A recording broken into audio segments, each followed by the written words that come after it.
Alright guys, this is Paul and Pete. Today we're going to be working on Peter's Mini Cooper. We're going to be putting a new clutch in. It's a competition stage 4 clutch. The reason is the clutch that's in the car, technically brand new, but it's starting to slip already. This is what, a 2006? 2006 Cooper S. Cooper S. So we'll show you what we're going to be doing. So it's a Mini, but it has a Honda motor in it.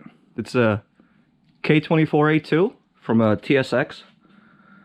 All the work was done by Peter. All the fabrication, mounts, everything. It's got a precision turbo on it. So it's starting to make a little bit more power, and this clutch can't handle it. I don't know if you can see back here. We'll show a video a little bit later on how the turbo is set up, but for now we're going to start taking this thing apart. And then we'll show you a step-by-step of what we got to take apart, how to get to the clutch, things like that. We'll be back.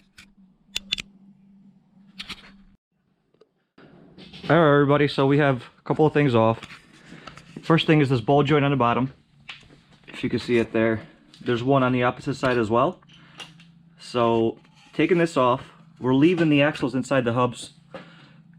We just need to take it out from the transmission side. These aren't, we're not going to be removing them completely. And then the front bumper. This is the intercooler. You can kind of see the piping a little bit better from here. This is the top that goes straight to the intake manifold. This one from the bottom wraps around, comes up here, and it goes to the back of the turbo, to the cold side of the turbo rather. And then this ball joint, so we have that out. And then we're going to move on, taking as much as we can without disassembling the whole motor. Not the whole motor, but taking it completely out. So what are we taking out next? Reinforcement, intercooler, and the piping. Right. And then this way we can get to the... We're going to see if we could twist the motor out.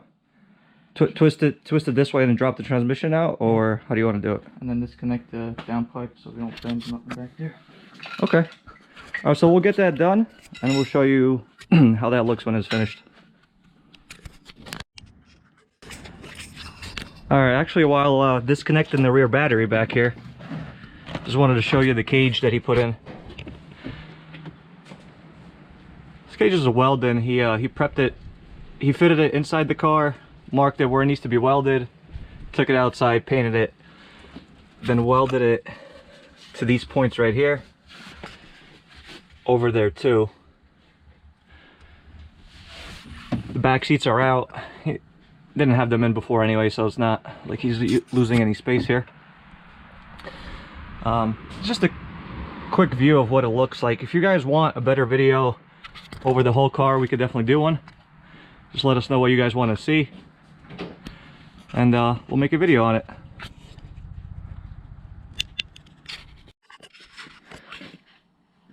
Alright guys, so we have the front support taken out. The charge pipes are all out. If you want to shine the light over here. You can see where the turbo is, how he made everything fit over here. Where I'm pointing, that's where the compressor side is. It's actually going, the pipe is going under that steering column, if you can see it right there, and then going to the intercooler, the turbo housing. So we have that out. We got to start disconnecting all this stuff. Yeah, so we got the cables are next. The lower brace on the trans, the rear mount. And then hopefully we could have enough space to just drop it down here. Just enough to slide it out, because I don't feel like taking the rest out. So then we'll inspect the clutch that's inside. We'll see how burnt it is. It only has about 500 or 600 miles on it at the most. Well, it's a stage 1 clutch, OEM style, so there's no clamping force enough for what this motor's making right now. This transmission is also a what? It's a Type R transmission out of 2002. This is definitely an EP3 trans with LSD. So 2003 Civic Type R. Yeah. Stock LSD. So, what's that? Something leaking? So that's it. We're gonna start taking out all the cables, the shifter cables, all the wiring that's connected to the transmission, and we'll see if we can drop it out. We'll be back. All right, underneath here, we have a custom rear mount made, which isn't the prettiest, but it works. L bracket mounted to the trans with a link mounted to the bracket, and then it stops the motor from tilting forward or backwards. So that's it. So you're gonna take that out now, and then what else? Which brace? Between the trans and the motor, take this guy out. So that's it. And then move on to the axle, swing the axle out the way. And then hopefully we could rotate it, get the motor out, get the trans off. Alright, so what we have to do is we have to take out the alternator here. I'm going to see if I can shine a light there. It's only about 1/4 of an inch, probably not even 1/4 of an inch of space here. And if we're looking to shift the motor sideways, that has to come out. We already took out these pulleys to make more room. The water pump pulley doesn't have to go anywhere because there's plenty of room within that rail there, because he hollowed out the rail to make it fit. So just this alternator has to go. This assembly here. We have most of the bolts out now. We just have to take the 2 top bolts from the transmission off. And we should be able to swing it sideways. Oh yeah, no, and the down pipe has to be unbolted, at least from the cat back. And then we should be able to swing it sideways and then just drop it. So we're gonna give that a try. Alright guys, so we finally have the transmission out. This wasn't easy at all. This, I think we tried to save time by not removing the entire motor, and we were better off just taking the motor out, because this rail right here and all the stuff behind it, if you angle the motor down, up, doesn't matter, you're always being blocked. Obviously this motor wasn't meant for this chassis, so we understand, but at least next time we know if we have to take out the motor again or whatever, transmission, the motor definitely has to come out. We tried sliding it forward, which is what ended up working. We also needed to remove all the remove the alternator and the power steering. I'm sorry, not the power steering. What's that? Compressor? AC condenser. Compressor. Needed to get that out because it was hitting right there. Couldn't angle it right. But anyway, we finally have this out, and we see the damage to the clutch. It's like it's glazed a little bit on the outside around this area right there. This is starting to get heat spot. It's a little blue. This flywheel and the pressure plate is still usable. Probably for an all motor, but definitely not a turbo or anything that makes significant amounts of torque. So now we're getting ready to put this in. Brand new parts with the six puck sprung. Stage 4, right? Yep, stage 4. And that's it. We're gonna see if we can get this back in, or if we have to take the motor out even more. See you in a bit. All right, so we have the disc, the clutch disc lined up now. We're about to put the pressure plate on. We torqued the flywheel down to 95 foot-pounds.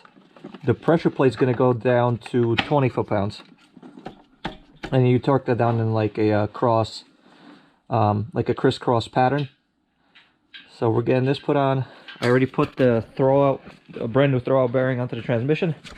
Put grease on it, just to prevent noise and from it seizing. So that's a brand new bearing.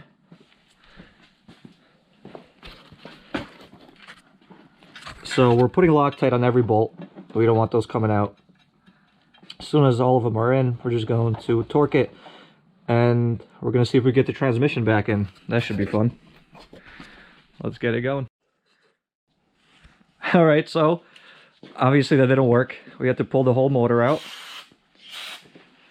Just can't, it's too tight. really difficult to twist it and fitting into the spot where it needs to be. So just disconnected the harness and pulled it out, down pipe, and should have done that from the beginning, but oh well. This is the engine bay. This is what he had to recut this, re-weld to make this fit. And you can see how the rails are dented here, recut and re-welded.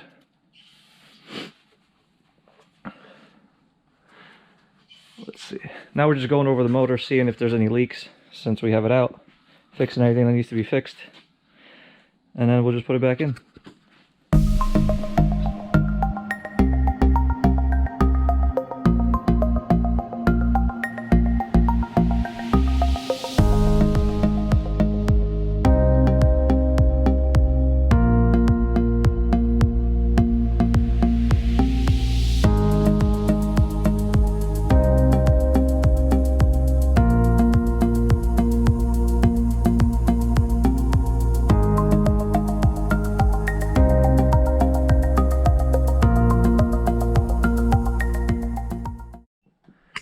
Alright, we have the motor back in.